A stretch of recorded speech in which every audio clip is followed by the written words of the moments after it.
दास के नाम से जाना जाता है, संत कबीरदास जी के प्रमुख और प्रिय शिष्य थे। उन्हें कबीर पंथ के संस्थापकों में से एक माना जाता है और उन्होंने कबीर के निर्गुण भक्ति मार्ग के प्रचार प्रसार में महत्वपूर्ण भूमिका निभाई। यहाँ उनके जीवन के मुख्य बिंदुओं का सारांश दिया गया है।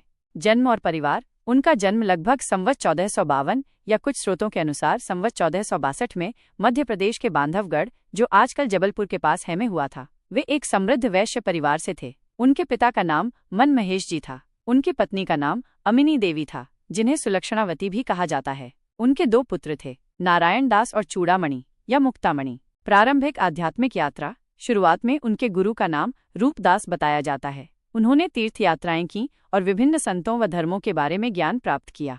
कबीरदास जी से भेंट और दीक्षा। माना जाता है कि उनकी भेंट संत कबीरदास जी से संवत 1519 सन 1462 में मथुरा में हुई थी, जब धर्मदास जी तीर्थ यात्रा पर थे। कबीरदास जी के आध्यात्मिक उपदेशों और जीवन दर्शन से वे इतने प्रभावित हुए कि उन्होंने अपना सब कुछ त्याग कर कबीर को अपना गुरु मान लिया। संवत 1520 सन 1463 में उन्होंने अपनी पत्नी अमिनी देवी के साथ बांधवगढ़ में कबीरदास जी से विधिवत दीक्षा ली। कबीरदास जी ने उनकी निष्ठा और भक्ति से प्रसन्न होकर उन्हें अपना प्रधान उत्तराधिकारी शिष्य बनाया और कबीर पंथ की गुरु गद्दी का अधिकार प्रदान किया। कबीर पंथ में योगदान। धर्मदास जी ने कबीरदास जी की वाणियों, पदों, साखियों, रमणियों को लिपिबद्ध करने में महत्वपूर्ण भूमिका निभाई। कहा जाता है कि कबीरदास जी मौखिक रूप से उपदेश देते थे और धर्मदास जी उन्हें लिखते थे। उन्होंने कबीर के विचारों और दर्शन को व्यवस्थित किया और उन्हें जन जन तक पहुंचाया। उन्हें विशेष रूप से छत्तीसगढ़ में कबीर पंथ का प्रवर्तक माना जाता है, जहां आज भी उनके अनुयायी बड़ी संख्या में हैं।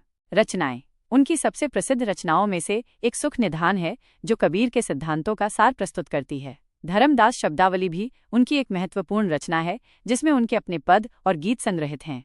मृत्यु। उनकी मृत्यु की सटीक तिथि अज्ञात है, लेकिन ऐसा माना जाता है कि उन्होंने एक लंबा जीवन लगभग 110 वर्ष जिया। उनका जीवन काल अनुमानतः सन 1433 से सन 1543 तक माना जाता है। धर्मदास जी का जीवन कबीरदास जी के प्रति उनकी अनन्य भक्ति, समर्पण और उनके सिद्धांतों के प्रति उनकी गहरी प्रतिबद्धता का प्रतीक है। उन्होंने कबीर की विरासत को सहेजने और उसे आगे बढ़ाने में एक अत्यंत महत्वपूर्ण भूमिका निभाई।